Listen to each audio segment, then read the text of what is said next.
On the northwest coast of Ireland lies County Sligo, one of the most historically rich, abundant and interesting parts of Ireland, despite its remoteness on the Atlantic shoreline, very far from Central Europe.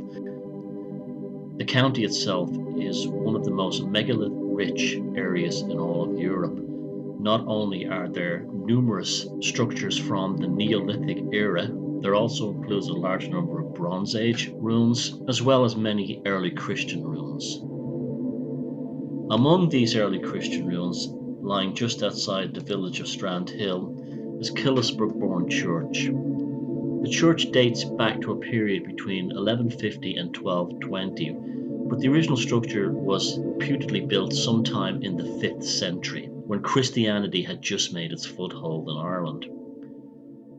Its former name, Cashel suggests it was most likely enclosed by a circular stone fort or a cashel, typical of an early Irish monastic settlement, and generally these structures were taken over from previous pagan or druidic sites. There is a headland adjacent to the church which is called Dunaglera.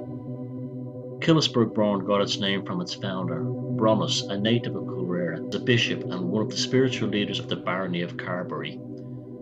Coolera is the old name for this area that lies on the peninsula and wraps around Knocknarea Mountain, where Queen Maeve waits in her massive cairn at the summit of the mountain, which directly translates as the Mountain of the Moon.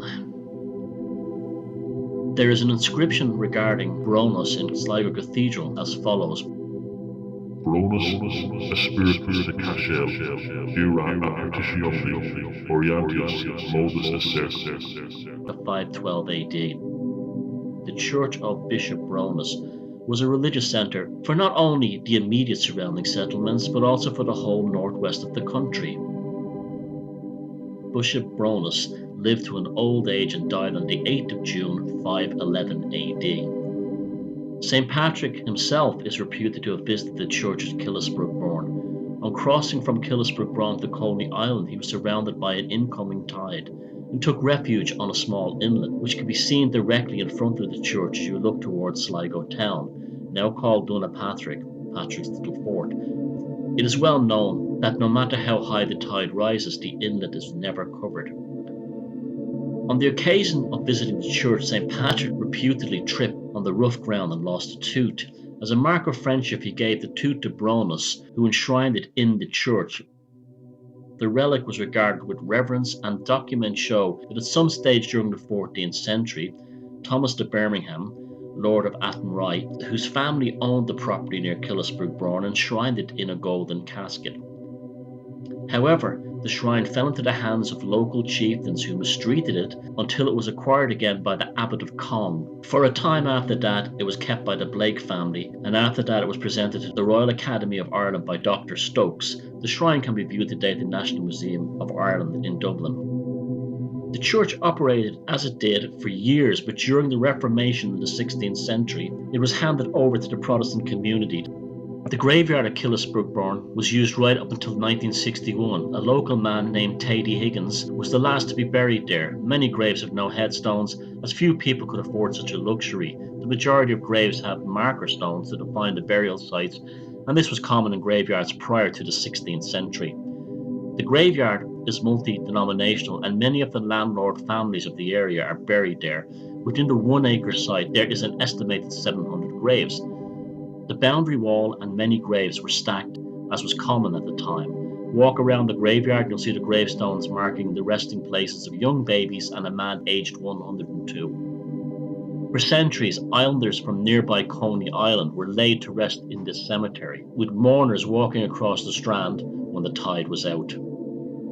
In the early 19th century, the residents of the village beside Killisbrookborn Church were forced to evacuate when their homes were gradually engulfed by the blowing drifting sand. The harsh coastal weather and drifting sands have long since buried the original village.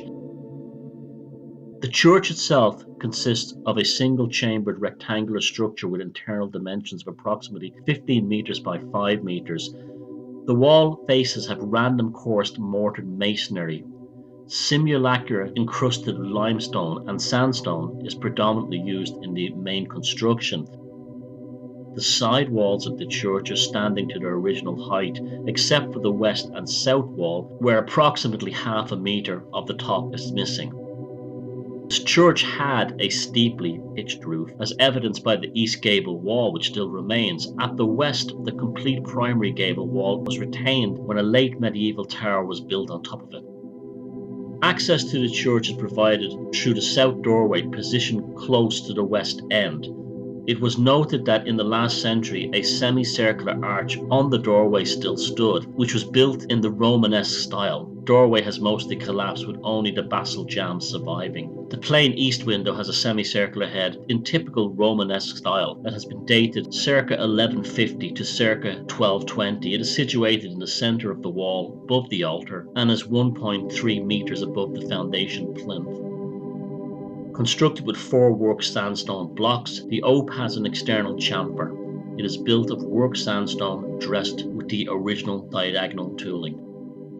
When one walks around the site, Killisbrookborn, one is struck by the fact that it appears to be much older than even the 5th century, and even the 11th century building that still remains hints at an infrastructure and a complex that owed itself to a more ancient time.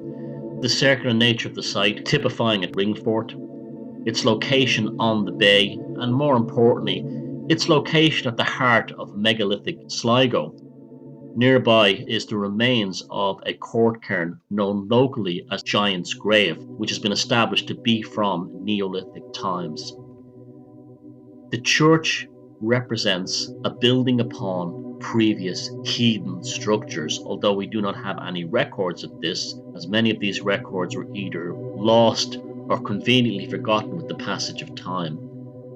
Killisbrookborn calls to us from the deep antiquity of Irish history. Although there's not any direct evidence linking Killisbrookborn churchyard and settlement, Christian settlement, with anything relating to pre-Christian, Druidic or pagan sites, it would be surprising if this was not the case here. Firstly, we have the phenomena of churchyards and Christian sites and monastic sites from the 5th century in Ireland being built directly upon previous pagan or Druidic sites of importance. We're also based here at the tip of the Cuilrea Peninsula, which is also one of the megalithrically rich areas in all of Europe, not just Ireland. This location would very much be in the heart and the spirit of the idea of the Druid code, of the early transition of Christianity and the migration of the Druids within the early Christian church, moving from paganism towards Christianity. Although the building behind me is from the 11th century, the area does have strong associations with St. Patrick, and there was a monastic ring fort settlement here, or a cashel as they're known, from the earliest times. So we're probably talking about 2,000 years ago. So it's a certainty that Killisbrookborn churchyard was originally a pagan settlement in the middle of a very much a Druidic landscape.